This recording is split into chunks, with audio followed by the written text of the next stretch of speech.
everybody, welcome back. Today I'm going to show you my favorite filmmaking tool, hands down. This is the Freefly Movi. This is, in my opinion, the best smartphone gimbal money can buy. No question. I've tried most of the gimbals out there, and though they are great as well, this one just seems to feel the most professional. What I love the most is that it acts and feels like a traditional Steadycam. It has this nice hefty weight to it that most gimbals don't have. The advantage of it being heavier is that there's less jitter from your hands. That's why most smartphone footage looks so bad and shaky, because it's so light and so easy to move that this kind of weighs your arms down and gives you way more stable footage. This is doubly true when you add in the third-party lenses, the counterweight system, and obviously some ingenious engineering. I could sit here and talk about this all day, but I think you'd rather see what this baby can do. Let's go.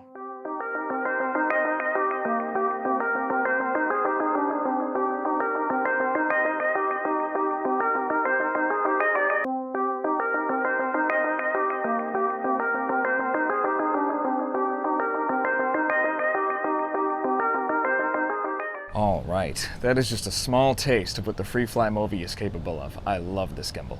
Now the cool thing about this is it comes with its own app too that you use to tune it, because it does have motors in it, and just to use its built-in kind of pre-programmed features like pans, tilts, rolls. I could do tutorials on that, but there are videos online that do a way better job, so I'll link those in the description. And though the app is great, the bitrate is not as high as Filmic Pro, so I still recommend using that as your primary app. And what's great about this is that they've made it so it flawlessly integrates with Filmic Pro. You can use all of the tactile buttons on the Movi in Filmic Pro. It works in software, it works great. That's what I was doing to shoot all of this stuff. And it's really cool how they just put all that thought into it. And as you saw with the footage, you can barrel roll, you can tilt up, you can tilt down, you can pan left and right, or if you want the most stable footage, you can lock it so it doesn't roll or tilt. It's really cool how much thought went into this. I used this when I shot my short film, and I was blown away with the results. I can honestly say the best selling point of this gimbal is the ease of use. It doesn't require hours of training how to move your body, how to walk, do the ninja walk.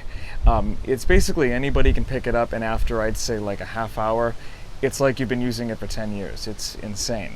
And that's really what's necessary for mobile filmmaking, because everybody who does this isn't an expert. So the fact that anybody can jump in, use this, and get fantastic results is a win.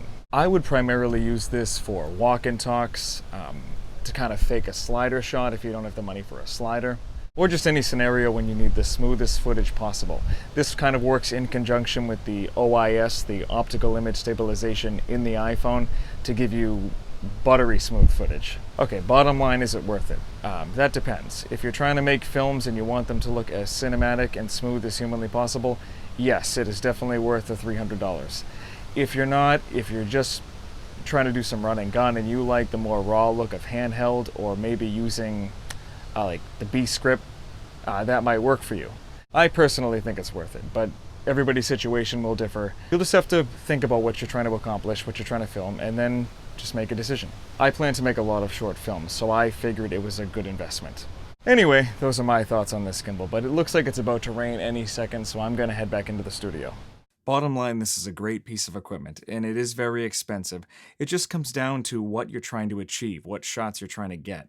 And every piece of equipment is great for a certain scenario. Not one piece of equipment is going to be useful in every single situation you find yourself in. That's why it's best to have multiple pieces of gear in your toolbox, not just one.